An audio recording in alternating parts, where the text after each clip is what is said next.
Hello, alors comme prévu, je vais essayer, en tout cas prendre le temps de montrer approximativement comment faire les petits templates. Mais là, je vais prendre l'exemple pour Kinder Bueno.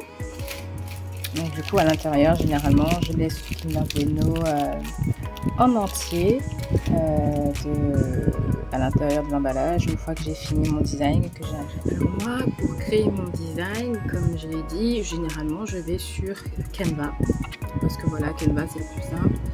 Moi j'ai la version pro et pour créer ce genre de truc, la version classique et la version gratuite est tout à fait utilisable, hein. Donc du coup, voici un des templates que j'ai créé. Donc là, c'était sur le thème Sonic. Oui, donc je disais que je n'ai pas de mesure prédéfinie. En fait, ce que j'avais fait, c'est que d'abord, j'ai fait mon design en me disant, bon, je pense qu'un Kinder Bueno, si je veux pouvoir mettre 2 modèles sur une feuille de type A4, donc ce que j'ai fait en premier, bien sûr, c'est de créer un design. Et donc, généralement, on a souvent document A4 et j'ai sélectionné document A4. Et donc là, c'est le format de ma feuille. Et je me suis dit que du coup, ma feuille A4, comme je vais pouvoir mettre 2 modèles, deux exemplaires par feuille, il faut que je puisse la séparer en 2. Donc, j'ai placé du coup un premier trait au centre pour pouvoir diviser ma feuille A4 en 2 demi-feuilles. Donc ensuite, après avoir sélectionné généralement mes 2 demi-feuilles, je vais essayer de retrouver mon template vide. Il est là. Donc là, au centre, comme je disais, grâce au repérage de Canva, quand ça devient rose, quand on est vraiment centré, etc., j'ai pu du coup identifier le centre de ma feuille. Ensuite, je me suis dit que voilà, je veux pouvoir faire une barre de Kinder avec un emballage, donc en imaginant cette partie-là se replier sur elle-même pour pouvoir faire un exemplaire, et idem pour l'autre. Bon, pour délimiter mon espace, donc d'abord moi j'ai fait un test, c'est-à-dire que je me suis dit ok, là c'est mon centre. Ensuite je vais mettre 2 autres petits raies pour pouvoir identifier le cadre, donc ce qui va représenter la partie où je vais mettre mon dessin et mon design, et puis les 2 autres bords ici représentent l'arrière quand je ferme du coup le paquet, et qu'ensuite ça me donne du coup le modèle comme ceci. Ensuite, une fois que j'ai identifié j'ai sélectionné du coup où sera placé mon design sur mon quart de feuille, sur ma moitié de feuille plutôt, je commence du coup à créer du coup mon template avec le design. Ok, donc du coup là je vais essayer de faire quand même un petit exemplaire de template avec une petite déco. On va essayer de partir sur le thème Barbie. Donc là je vais tirer Sonic, on va dire Barbie, Kinder Bueno template, alors pas vie.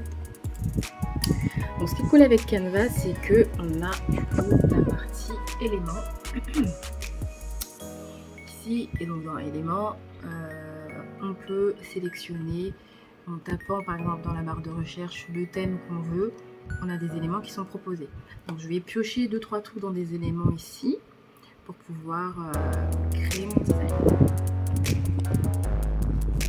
Ok, donc là je vais agrandir ça. Là je vais vraiment faire au feeling parce que j'ai pas spécialement d'idée en particulier. Imaginons qu'on peut partir avec un fond.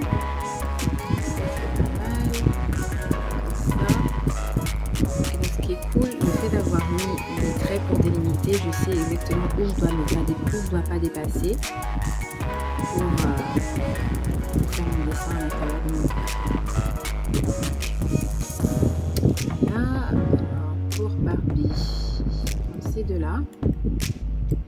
Ce qui qui est aussi chouette avec Canva, c'est qu'on peut faire, enfin en tout cas la version pro, la version gratuite c'est pas possible, mais effacer l'arrière-plan. Donc là c'est ce que je vais faire, je vais effacer l'arrière-plan, donc je vais dans modifier l'image, effaceur d'arrière-plan. Là on va voir que le process fait que du coup l'arrière-plan ça va. Et j'aurai bien que mes deux têtes de barbe.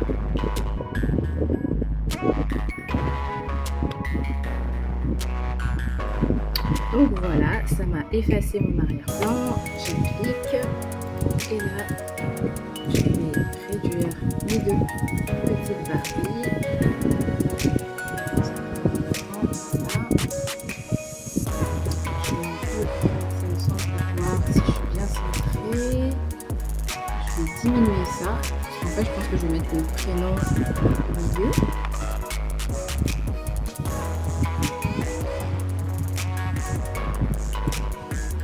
Je suis pas trop sûre que je vais partir de cette arrière. Je pense que je vais changer. Je préfère celui-là comme arrière-plan.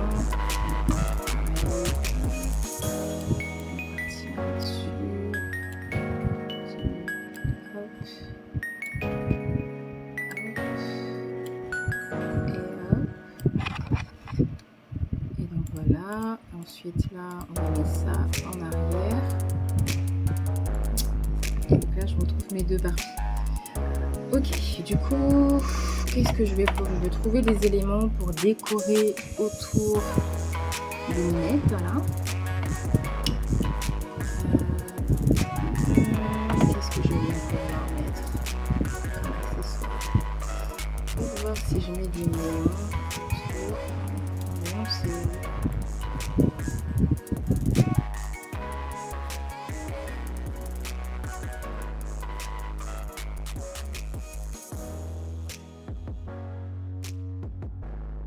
Ce sera le premier modèle.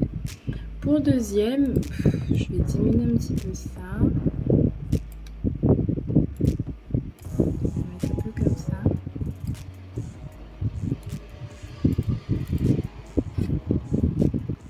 Ok, donc là je vais partir sur un deuxième modèle.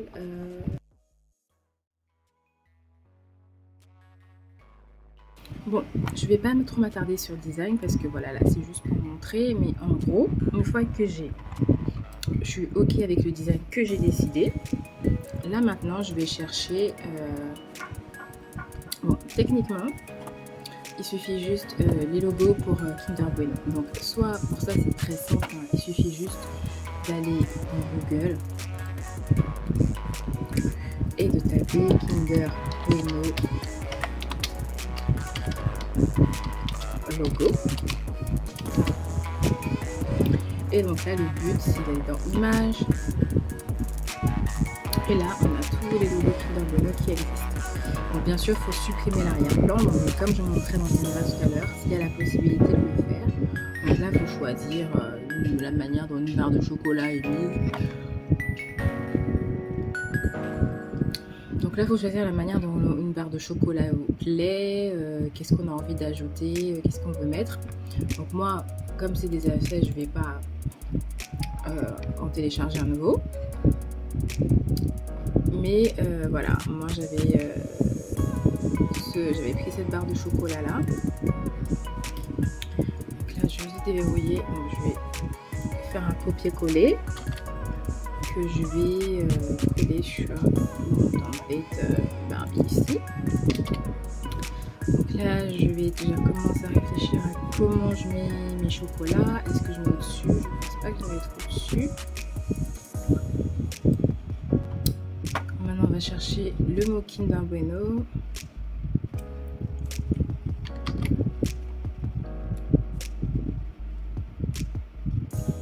Et là, CTRL V. Alors, on n'est pas obligé de les mettre très gros. Je pense que sur ce modèle-là, je les mettrai plus petits. Voilà, comme ça.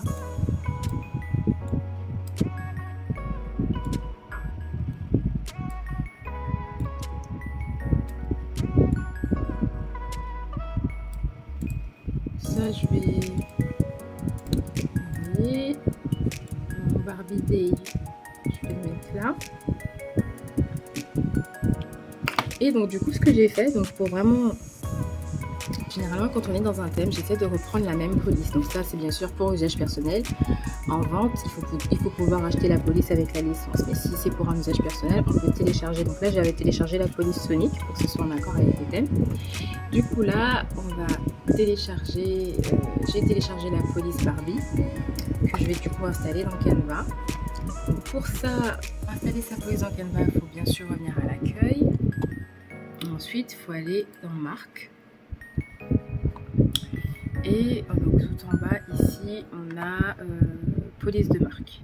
Et là, on peut importer une police. Donc on sélectionne. Et là, moi ici, j'ai la police Barbie dans mes téléchargements. Je vais cliquer dessus, ouvrir.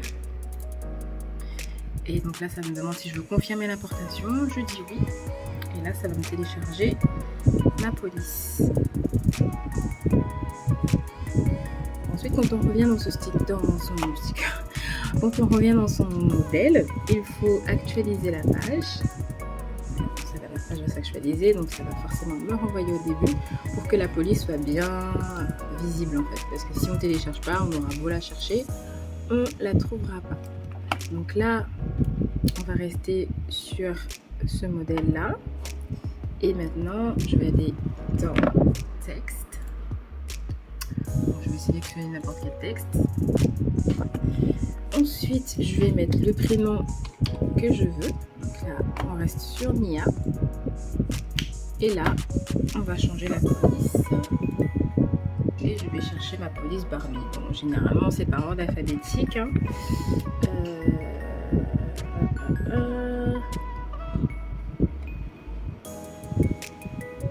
Barbie, voilà. Barbie, Media Newton. Et voilà. Donc là, ça m'a changé mon IA.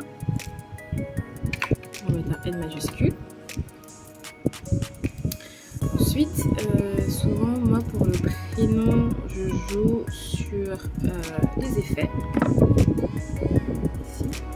Parce que là, déjà, je vais choisir une couleur. Alors, ce qui est bien avec Canva, c'est que souvent, ils nous mettent la palette de couleurs des images qu'on a. Donc là, je ne vais pas partir sur l'image rose parce que sinon, ce sera trop proche. Je vais peut-être comme sur... Voilà. Je vais quand même partir de ce rose là. C'est vraiment le rose Barbie en plus. Et ensuite, je vais aller dans effet. Donc là, j'ai envie de tester en néon. Voilà ce que ça donne en néon. Et après, en fait, pour le néon, il faut jouer sur l'intensité. Donc là, plus je descends en intensité, plus j'augmente en intensité, plus le néon devient blanc et autour c'est rose. Et je pense que je vais le laisser comme ça. En mettre le texte blanc et mon néon rose autour.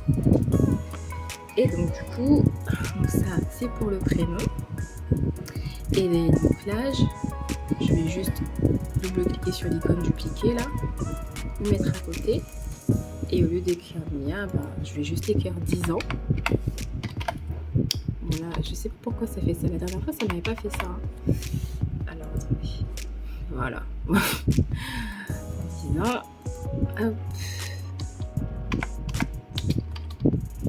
Mia 10 ans.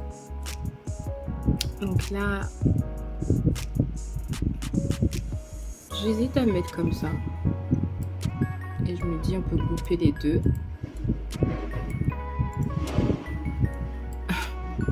Annuler.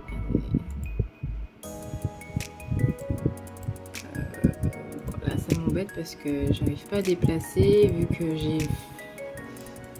pourtant j'ai verrouillé en dessous parce que c'est ça qui s'en va. Comment je sais pas juste verrouiller ça? Donc, je suis partie pour éviter de défaire mon truc. Je vais juste redéplacer les noms là-haut, voir comment j'ai envie de l'écrire. Et je pense que je vais grouper. Ensuite, on va tourner. Mettre ça ici. Peut-être augmenter un peu. Il y a 10 ans. Alors...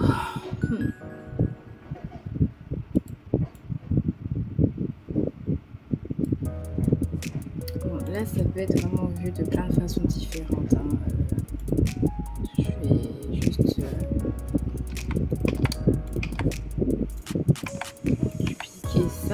fait, j'aimerais comme ça.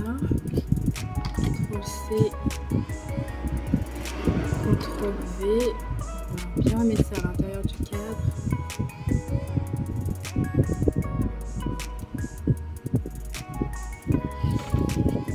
Du coup, on va mettre un IA 10 ans comme ça, et puis l'autre, je vais découper, je vais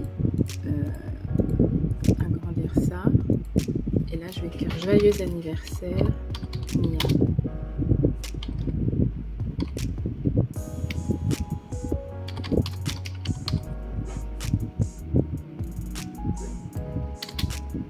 Et on va diminuer la police.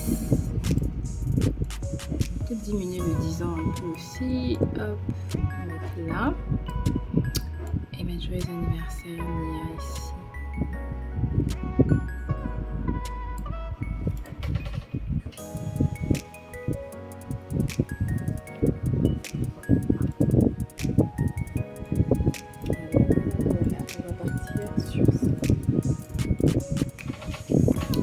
Voici pour le modèle Barbie, donc je vais plutôt me baser là-dessus.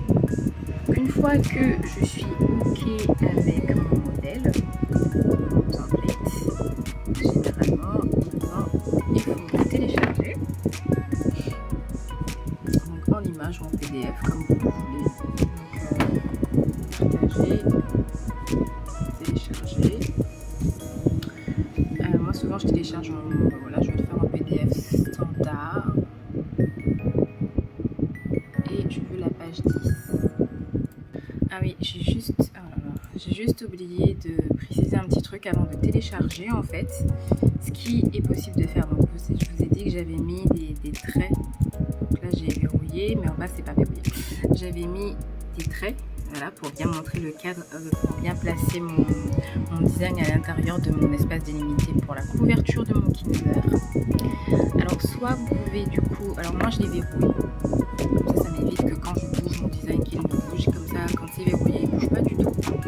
Mais vous pouvez par exemple, une fois que votre design est terminé et que vous êtes sûr que c'est bon pour vous et que vous ne voulez pas voir, bon, généralement on ne voit pas trop. Donc soit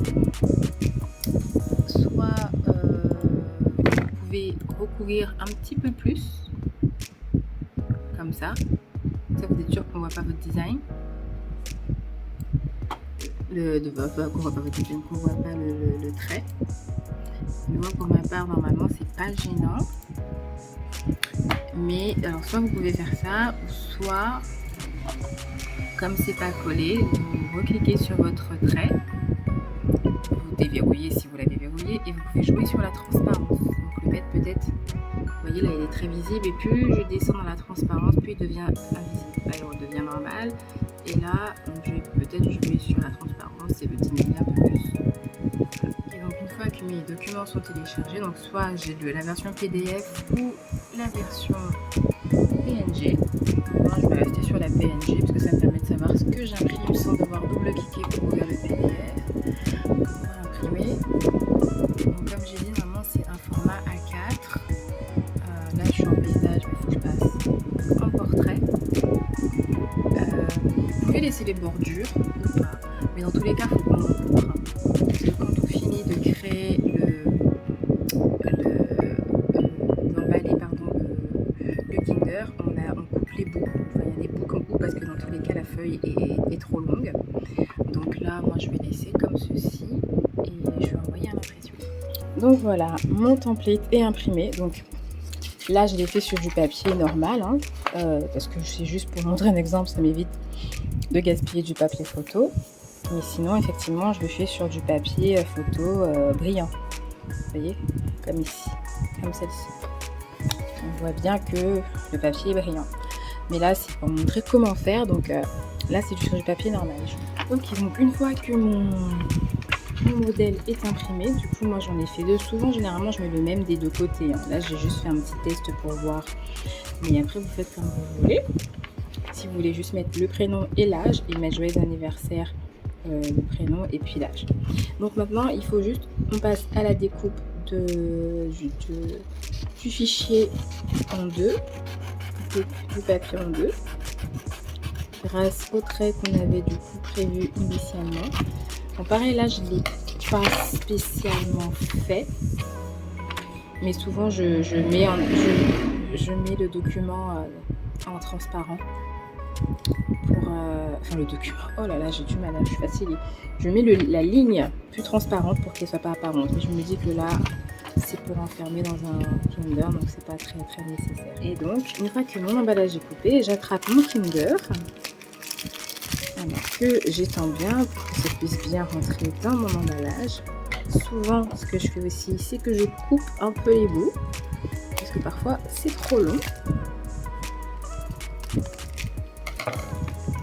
Et voilà. Ensuite, j'attrape mon papier, j'allais dire. J'attrape mon modèle que je tourne dans l'autre sens, et là, du coup, au centre, je place mon Kinder. Je place mon Kinder au centre. D'abord, je fais avant de coller quoi que ce soit, je fais une simulation, en mettant voilà comme ça, et ensuite, ça me permet de voir si mon truc est bien placé. Et c'est pour ça que je disais que je fais des tests. Par exemple, si on veut que tout l'emballage soit rose, c'est parce que moi ça je fais pour éviter d'utiliser trop d'encre. Donc souvent je laisse le derrière en blanc. Mais si on veut que tout par exemple soit pailleté rose, il suffit juste dans Canva d'élargir l'arrière-plan jusque sur les 2 barres blanches. Mais bon, moi je préfère comme ça m'évite d'utiliser trop d'emballage. Et donc du coup, là, je fais mon petit test ici. Une fois que ça me plaît, donc je retourne.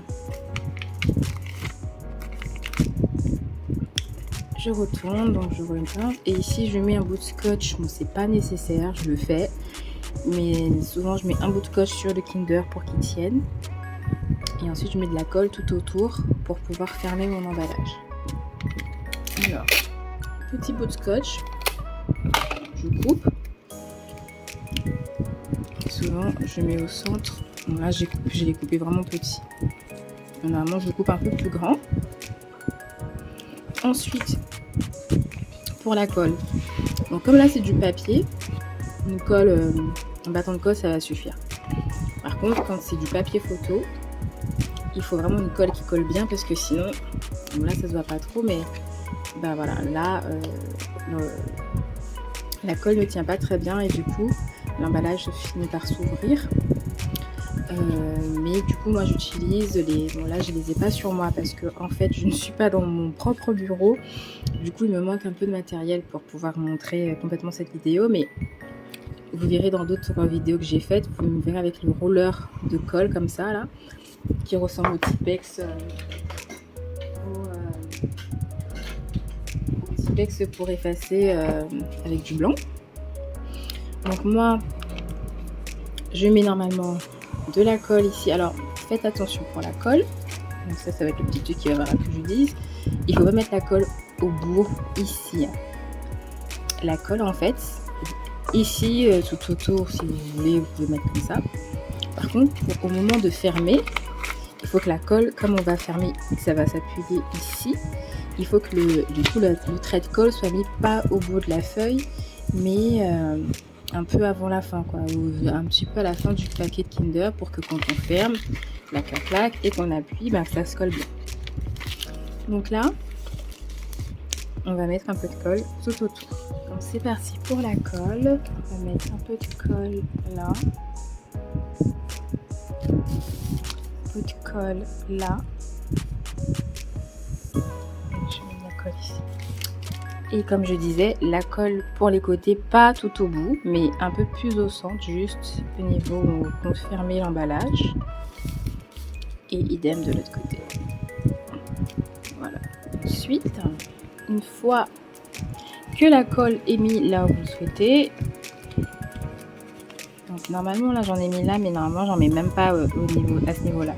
Là je ferme simplement, comme d'habitude, et ensuite je referme par dessus. Et avant de bien coller, je regarde si mon emballage est bien mis, si la distance me convient. Du coup là je je me gêne pas, je colle bien, je passe mes doigts. Et pour les côtés, ben, j'appuie au niveau de là où j'ai mis un peu de colle et tac tac tac, en même temps je plie. Comme ça, voilà.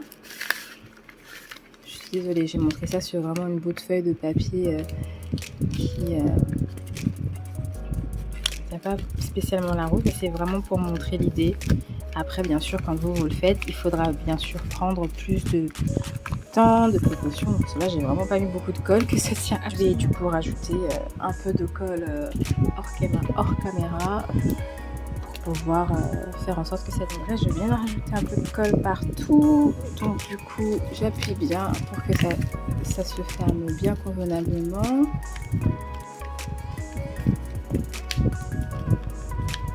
Après, ça c'est le désavantage. Ou alors, même si on utilise du papier machine, il faut utiliser du papier machine avec un certain gramme de certains grammes pour que ça puisse avoir une bonne... Ok, donc du coup, voilà, mon emballage est fait. Donc là, bon, la colle... C'est aussi l'avantage avec le papier photo, c'est qu'on n'a pas... Alors moi, j'avais en plus rajouté un petit bout de scotch derrière. Parce que comme je vous disais, avec la chaleur, la colle a tendance à rester à fondre. En ce moment, c'est la canicule et tout. Donc, moi, j'avais juste rajouté un petit peu de scotch à la fin de celui-là pour que ça puisse rester. Du coup, ici, là, dans l'idée,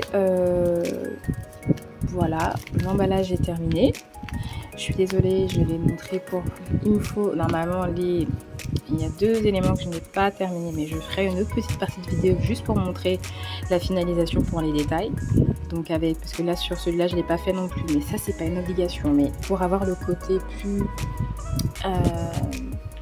naturel, enfin plus naturel, plus réaliste, pardon, on va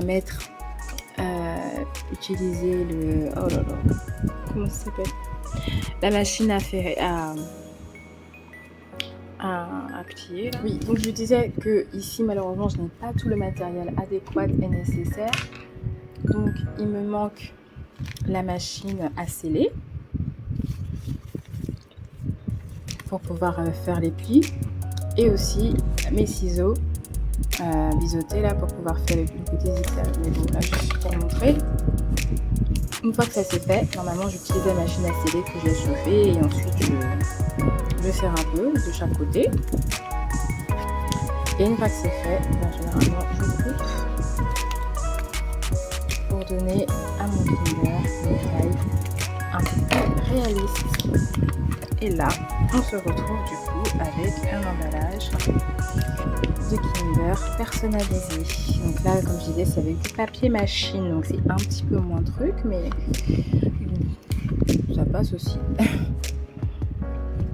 Donc voilà pour la création de mon petit papier, mon petit emballage personnalisé pour le Kinder Bueno. J'ai essayé de faire une vidéo qui soit pas trop longue et surtout sur mon temps de pause, puisque normalement là je suis au travail, pour pouvoir du coup expliquer la procédure. J'espère que ça a été clair et puis surtout faut pas hésiter si vous avez des questions et moi j'y répondrai volontiers. Merci beaucoup.